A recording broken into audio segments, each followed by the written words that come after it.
এবারের পবিত্র হজের মূল আনুষ্ঠানিকতা শুরু হচ্ছে আগামী ৪ জুন। জিলহজ মাসের চাঁদ দেখার পর দেশটির সুপ্রিম কোর্ট এই ঘোষণা দেয়। এরই মধ্যে বিভিন্ন দেশ থেকে ১০ লাখেরও বেশি হজযাত্রী সৌদি আরবে পৌঁছেছেন, যার মধ্যে বাংলাদেশি ৭০,০০০। সৌদিতে নিযুক্ত বাংলাদেশি হজ কর্তৃপক্ষ আর সৌদি প্রশাসন হজ সংক্রান্ত সব প্রস্তুতি শেষ করেছে। জেদ্দা প্রতিনিধির সহায়তা, রিপোর্ট আফসানা নীলার। এবছর শুক্রবারে হজ বা আকবরী হজ হবে এমন জল্পনা কল্পনা থাকলেও তা হচ্ছে না। জিলহজ মাসের চাঁদ দেখা যাওয়ায় ৫ই জুন পবিত্র হজ আর ৬ই জুন পবিত্র ঈদুল আজহা উদযাপিত হবে সৌদি আরবে। বাংলাদেশ থেকে প্রায় ৭০,০০০ মুসল্লি এবার হজে অংশ নেবেন। এরই মধ্যে হজের সব প্রস্তুতি শেষ করেছে বাংলাদেশ ও সৌদি সরকারের কর্মকর্তারা। হজ যাত্রীরাও প্রস্তুত মুসলমানদের সবচাইতে বড় এই ধর্মীয় আয়োজনে অংশ নিতে।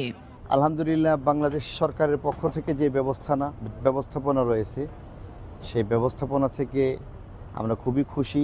সৌদি সরকারের পক্ষ থেকেও বিশেষভাবে এই বছরে যে ব্যবস্থা রাখা হয়েছে খুবই সন্তুষ্টজনক। তো আমাদের জন্য সবাই দোয়া করবেন, আমরাও দেশবাসীর জন্য দোয়া করব। হজ যাত্রীদের জন্য মিনা যাত্রার প্রস্তুতি সম্পন্ন করেছেন হজের সাথে সংশ্লিষ্ট মুয়াল্লিমগণ। এছাড়াও প্রস্তুত করা হয়েছে আরাফাত ময়দানও।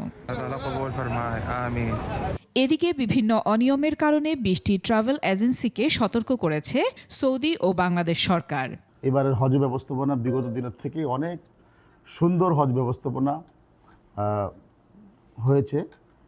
আলহামদুলিল্লাহ, আমরা ইতিমধ্যেই বাড়ি পরিদর্শন হয়েছে, দেখা গেছে বিগত দিনের থেকে হজ ব্যবস্থাপনা অনেক সুন্দর। তবে সুষ্ঠু ব্যবস্থাপনার মাধ্যমে হজ যাত্রীদের নির্বিঘ্নে হজ সম্পন্নে কাজ করা হচ্ছে বলে জানিয়েছে মক্কা বাংলাদেশ হজ মিশন এবং Hajj agencies association of hub.